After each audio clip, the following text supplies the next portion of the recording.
Hey everybody, I hope that you're all feeling amazing today. We are going deep core and pelvic floor today for our final day of our core challenge. So, I want you to really start thinking about how does the pelvic floor connect with our inner deep core muscles. They are very much interrelated, interconnected, but we don't often think about that. We're just doing sit-ups and crunches, going through the motions. But if you want the best results for your core and for your abdominals, it takes mindfulness. We actually have to put our mind to our muscles, even beyond, having that aesthetic look of the abdominal muscles. We always think the six pack muscle, the rectus abdominis, but there are a lot more muscles that come into play when we think about the strength of our core. Even when we talk about pelvic floor health, if we cannot get that connection with our core muscles, and don't get frustrated, because for a lot of people, it can be very challenging to connect with our core and really feel those muscles engage. Part of that reason could be due to tight and or weak pelvic floor muscles. So for women, if we are feeling, especially, the women post-baby, but I had issues with urinary incontinence, having a tight pelvic floor because of chronic stress. So when we talk about the relationship between being chronically stressed and having a tight pelvic floor, so our pelvic floor is like a little hammock, which also connects with our diaphragm, which is like an umbrella. So if you put your hands around, say, your rib cage, and you take an inhale, you should feel that expand. And we want to feel that expansion all the way around. So in through the back, in through the rib cage, around the sides.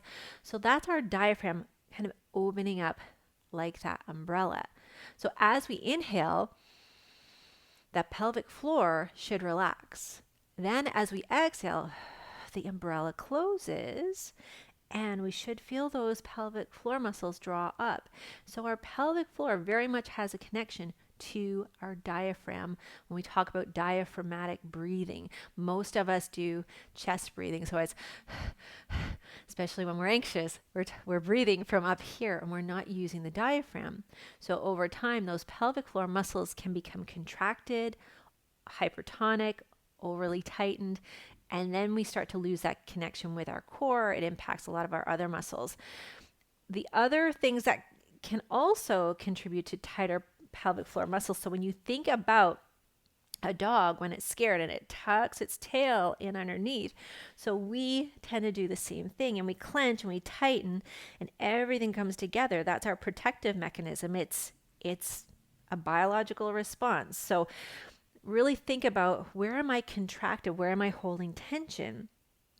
And so if we're doing that and then always having that contracted space in our muscles, or that feeling in our muscles, we're going to be overly contracted in our pelvic floor. So tight muscles are weak muscles. I don't know if you all knew that, but if you have really, really tight muscles, they're also weak. They can't get that full contraction. So that's where things like the prolapses come into play, the urinary incontinence. If you're jumping up and down or you're sneezing, you have to pee all of a sudden, or you pee your pants. These are all things that women sort of get told are normal, but they're actually not. We shouldn't be peeing our pants every time we sneeze or every time we walk or jump. If you're having those issues, contact a pelvic floor therapist. They are amazing at what they do. If you have had babies, make an appointment with a pelvic floor therapist, because things change post-baby. If you are over 40, things start to change again because of hormonal changes. So lots to think about here. We're going to do a few things. Some of it we've done before. We're going to incorporate our breathing, incorporate the mindfulness, and really get into just noticing how our pelvic floor feels, because you may not even know. So it's just, again, being mindful, tuning in with the body, and allowing our core muscles to contract the way they should, and helping the pelvic floor muscles to relax. All right, so I'm going to use, I didn't tell you why I had this in my hands. I'm going to be using a yoga block. If you don't have one, you can use a pillow, fold it in half. So you can pause this, go grab a pillow or a blanket or something like that. You can fold a blanket so that it's just something that you can press in on, okay? We don't want it to be really heavy, heavy though. Should be fairly light. So if you have a yoga block, go grab it. If not, a pillow or a folded over blanket will do the trick. Okay, so from here, I'm going to lie down. So you could do these in your bed. Getting comfortable. I'm going to place the block in between my knees. So here's where, when we talked about neutral spine position, what we want is to not have the back shoved into the mat. So we don't want to do that and create more contracting. We don't want to have it arching way up. We want it somewhere in between. So that's your natural neutral spine position. All right, so we're going to take a nice deep inhale. As you exhale, keep that neutral spine and gently push the knees together. Press the knees together. See what you feel. When you contract the abdominals, so we are contracting the abdominals slightly at the same time. We're pulling in and up with those pelvic floor muscles. So pulling in and up, and then sort of pulling the belly button down towards the spine, but keeping that neutral spine in the back. So exhale, just release that. Allow those muscles to release and relax. Good. So inhale, and we're going to try that again. Exhale, squeeze the knees together, pull in and up through the pelvic floor, and then see if you can pull the belly button in towards the spine, but keeping that neutral spine position. Good, and just let those muscles relax again. This might take a few tries to get it, so take a nice deep inhale. And I like to do touch training. Exhale, I'm pulling my pelvic floor muscles in and up, squeezing the knees together, and then pulling that belly button gently in towards the spine. So what we don't want to have is a whole bunch of bulging here in the abdominal area as we do this. We want it to pull in. Let that relax. We want to let those muscles fully relax. Try that once more. We're going to take a nice deep inhale. Exhale, squeeze the knees together. Pull those pelvic floor muscles in and up, and then pull the belly button towards the spine. Take a notice as to how much you're using your neck. We want to try to let the neck soften while we do this. Good. And let everything relax. Nice work. All right, so often, again, our pelvic floor muscles are tight. So what we're going to do is just bring the knees together, but bring the feet out to the sides. And just tune into what you feel. So often, we are very much contracted in this area. So we're just allowing some things to relax, allowing those muscles to change positions. And just tune into what you're feeling in the hips, in through the lower back, seeing if anything's maybe releasing. If anything does not feel good, change your position always. I'm going to walk those feet back in. I'm going to take the block out.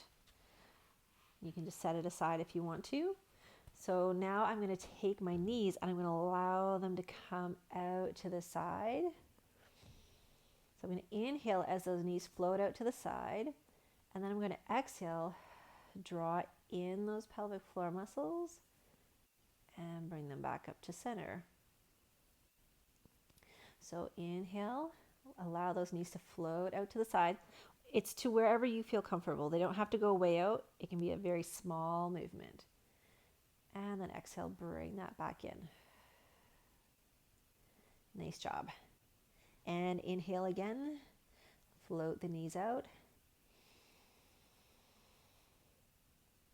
And exhale at your own pace, bring that back in, and just kind of take notice to what you're feeling through the pelvic floor area. All right, so similar idea, feet about hip width apart, or wherever you feel comfort. We're going to take one side only. So we're coming and letting this knee float out. Keep the other one towards the ceiling. Inhale. Doesn't have to be a big movement. Exhale, bring that in. I'd actually rather it be smaller. Staying mindful with these muscles. Inhale, allow those muscles to relax. Float the knee out.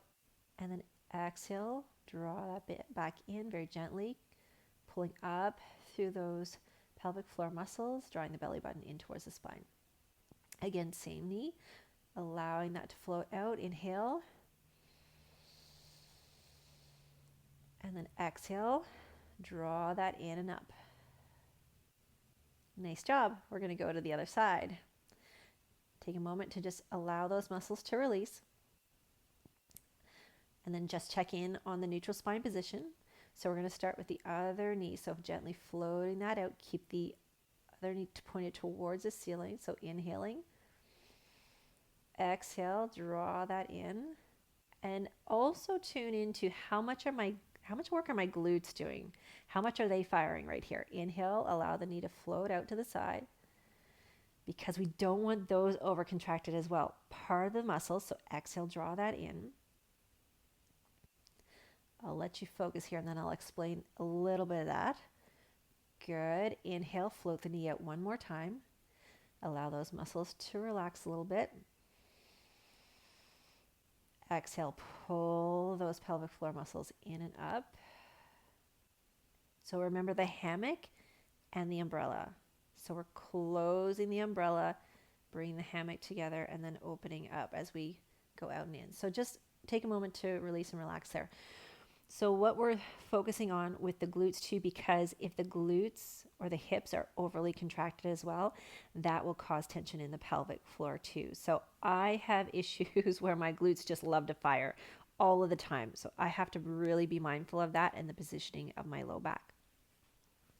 All right, placing this again between our knees. So taking either your pillow, your blanket, or your yoga block.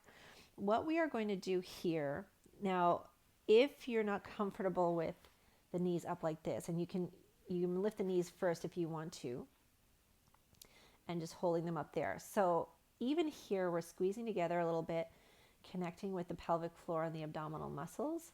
So a little bit of a change in position. So we're going to inhale and then exhale, just a gentle, gentle squeeze. Draw everything in. So inhaling, exhale, gentle squeeze. If this doesn't feel comfortable, go back to that first position we did with the feet on the floor. We have 2 more times. Inhale, allow those muscles to release. And then exhale, draw in and up, draw the belly button in towards the spine. Inhale, and then exhale, gently squeeze in on that block.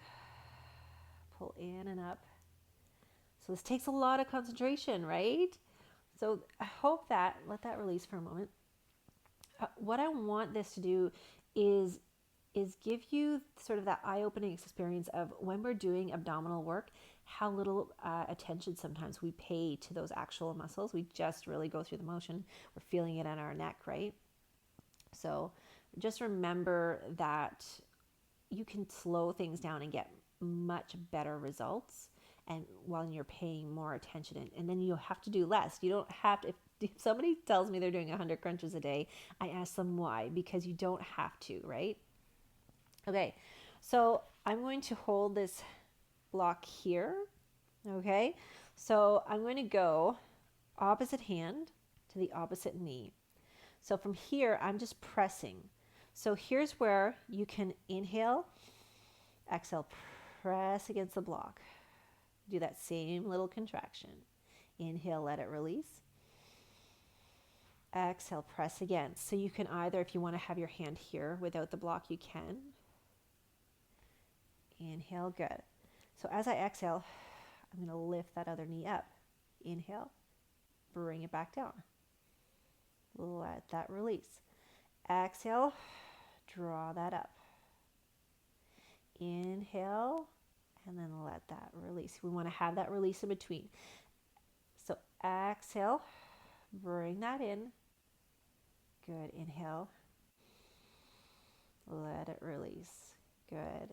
And then one more time. Exhale.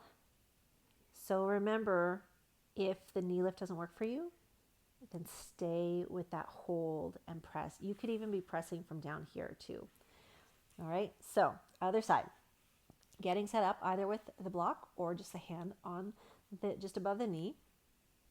So opposite hand to the opposite knee. Inhale, exhale, little press. So we're going to start here. Inhale, allow those muscles to release. So this is where you stay if this is feeling good for you. Exhale, a little press. Then if you want to take it one step further, inhale. As I exhale, I'm going to lift. So notice side to side, which side felt easier. Inhale. And then again, we want to keep that neck quiet. Exhale, lift up using those core muscles and the pelvic floor. So inhale. Good. Exhale. Nice job. That's it. Inhale. Exhale, lift. Think about those pelvic floor muscles pulling in and up. Belly button towards the spine. One more. Inhale. And exhale. Nice job. And we're going to let both feet down. Give yourself a little bit of a rest. Just do a few little windshield wipers with your knees, releasing that lower back.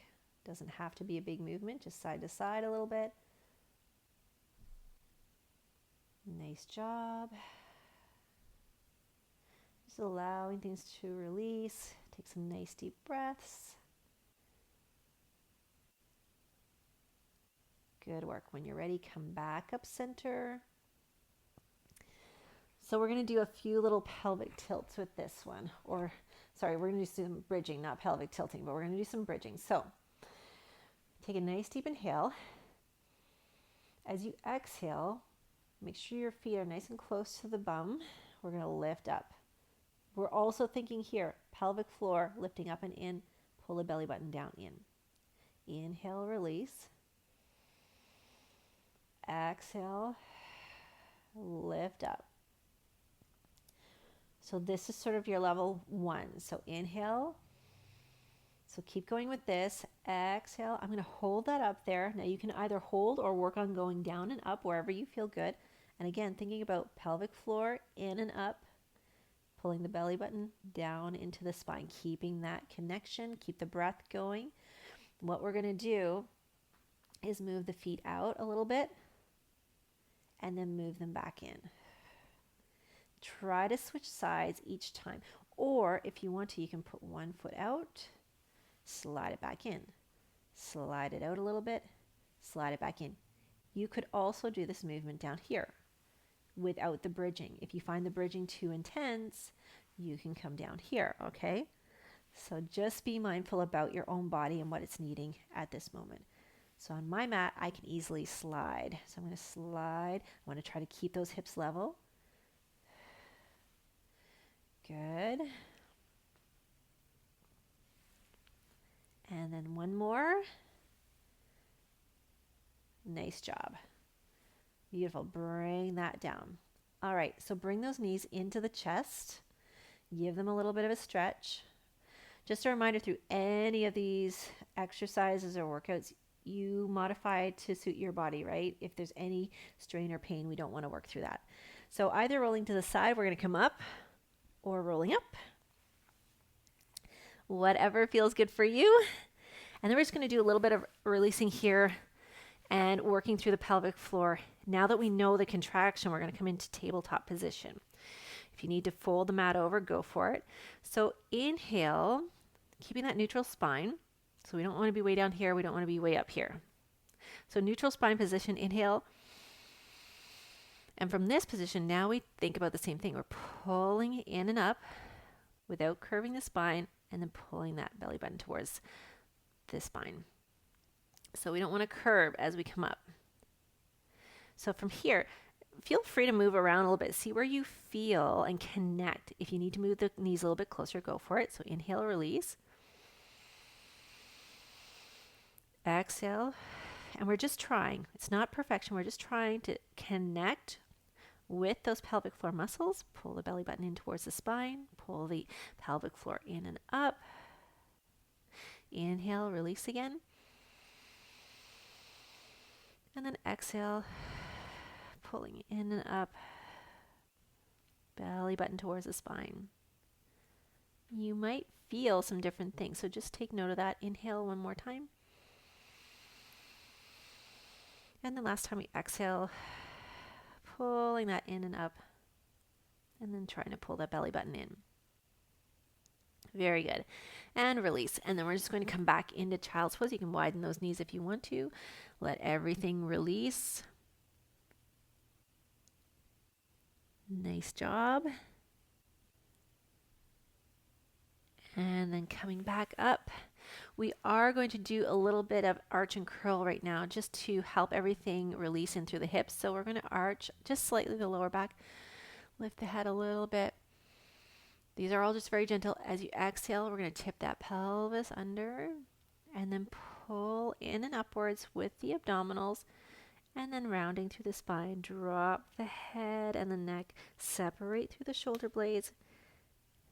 Good. Inhale, allow everything to release, relax, come into that slightly extended position.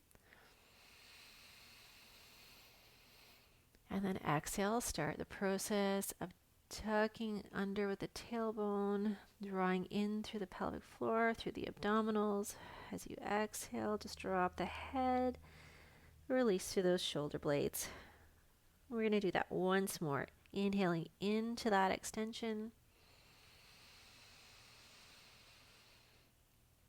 Good. And then exhale. And again, just very mindfully thinking about all those muscles, pulling in, tailbone under, pelvic floor, belly button to the spine, release through those shoulder blades, dropping the head, and then inhale back to neutral. Beautiful. All right. So I could have done way more than that. There are a lot more exercises that you can do for both core, pelvic floor, but I just wanted to help some of you to make that connection and then discuss the importance between managing chronic stressors and then also tuning into what muscles are tight on our body that could be impacting our pelvic floor health, because it's not just about doing Kegels. There are other muscles at play, and very often chronic stress is a key component of pelvic floor dysfunction. So just kind of check in with some of those areas. Am I holding things really tight all the time? Am I overly contracted? Am I not allowing my pelvic floor muscles to relax the way they should? And even when we're doing exercises with our core, it's really hard to connect with our core if the pelvic floor is not able to do its job either. So let me know in the comments if this was helpful for you. I hope it was, and I hope that you all have an amazing day. Stay mindful about your core connection.